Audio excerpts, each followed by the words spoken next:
This is my favorite tree, so it's a big tooth aspen, and what's neat about it is it has a very flat stem. You can feel it's really flat, and that just makes it so it quakes when the wind catches it.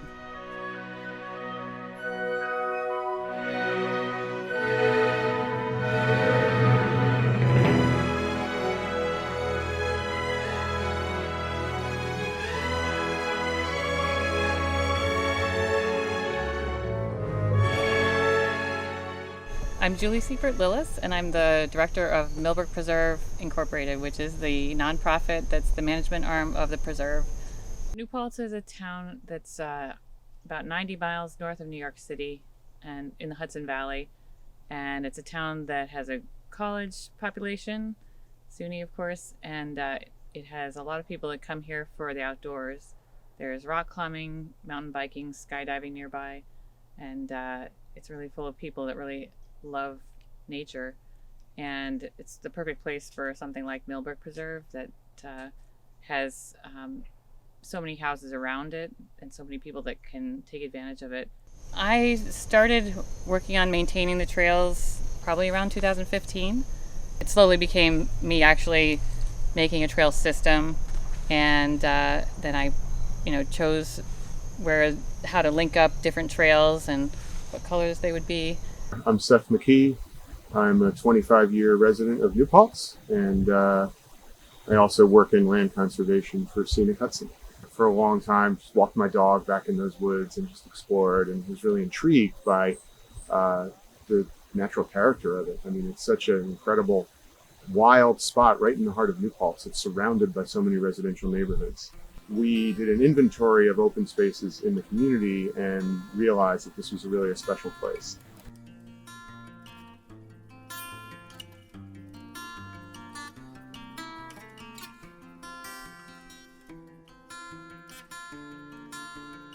History of the place, I think, is a very useful thing for people to know about. Developers had bought a lot of this land. It was just vacant. They were holding on to it to see what would happen.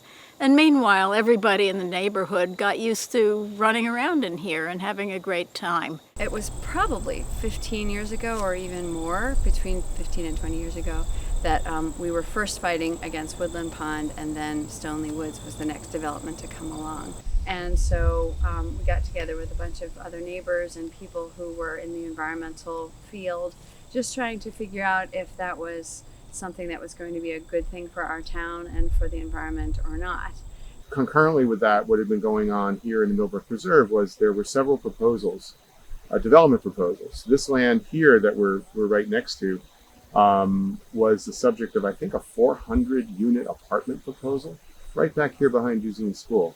And it's oddly enough, this is part of the village of New Paltz.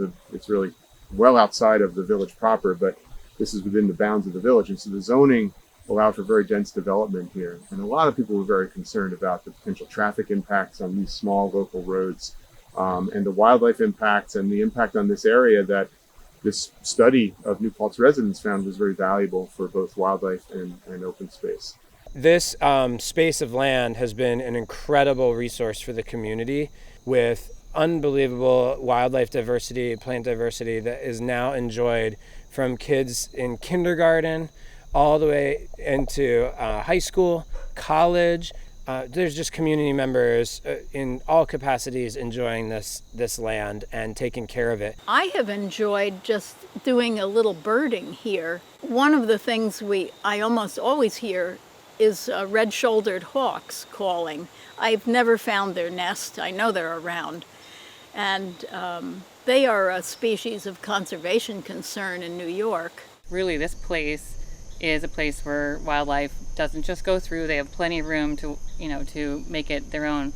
There's a long history of the beavers being here and then not being here, and they're back, and we're really happy about that. But the development definitely would have made it so there wasn't a beaver population. What's great about beavers is they create, an ecosystem. I know from having had camera traps around, the motion detecting cameras around in different places, that is the hub of wildlife. We think we might have even had a fisher having, a tree with babies in it this spring. A friend got a trail camera video of a fisher chasing a red fox away from its area. So, and it was going in and out of a hole that could have been a nesting box. The development would have created, just sort of disaster for the ecology back here. It did not respect, the boundaries of these, the wetlands. Everybody was very upset at the thought of losing this place. And there was a lot of opposition to the development as a result.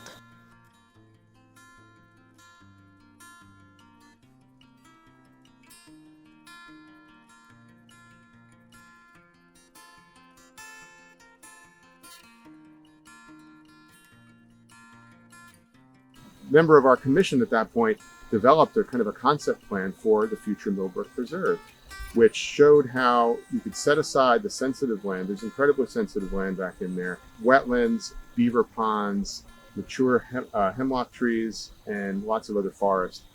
A bunch of people got together, and we are very lucky to have a lot of very environmentally savvy people. Chet Mursky, he was a lawyer who put up so many amazing roadblocks and gave us tons of advice, and then Dave Porter. And Dave and Chet were two of the people who originally fought Walmart. I don't know if you know that New Paltz is one of 2 towns in the whole country who successfully fought off Walmart. And so in the 80s they did that. So then they were still champions, and they came and helped with all sorts of advice for how to, put this, battle it legally, going to planning board meetings, putting up lawsuits where necessary, even just threatening to put up lawsuits. Voters passed a bond to generate funding to protect open space by almost a 2 to 1 margin. It became obvious to the developers that it was going to be a very slow process to get an approval for a mega development. And then we got the Great Recession, and they decided to bail out and sell. And so we, the Open Space Commission, began talking to those landowners. It was 4 landowners. They really just wanted to get out at that point. And so we were able to make a deal. I negotiated a deal with them for a purchase of this land behind Duzine School. It was called the Stoneleigh Woods proposal. And we purchased it. The town purchased that land as the first kind of building block of the Millbrook Preserve.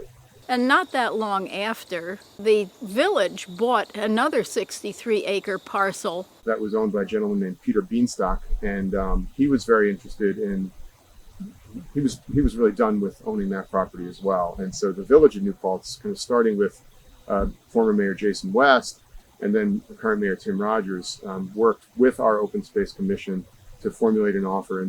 And one of the things that they suggested is that in order to relieve the tax burden from the taxpayers, that a nonprofit would be established to do the fundraising for the infrastructure, to potentially have volunteers maintain the trails rather than having sort of a paid service. My involvement came to be because my neighbor, who was a main author of the plan, called. He asked me over the fence one day.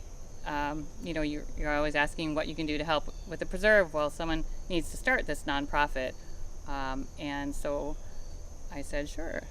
And so I, started working on it. Others joined. A board was formed, and that's where we are.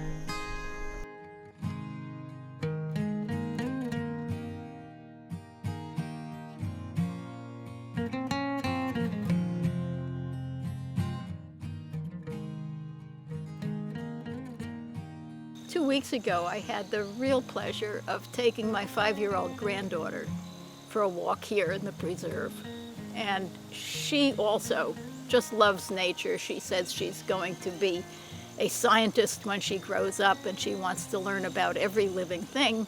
So I started taking students out here. We knew that there was a lot of great forest to explore, and to take first graders back into the forest, it's really just great for the kids to be out in nature and sharing it together. I can't emphasize enough how it's a community effort, and there are so many people supporting the work we're doing. When some other project's going to come up in the future, I know I can call on just a huge number of people to try to have them get involved. With the pandemic, the usage of the preserve has really accelerated because it's such a nice place to just wander around in and be off. We hope this will continue to be New Paltz's home park.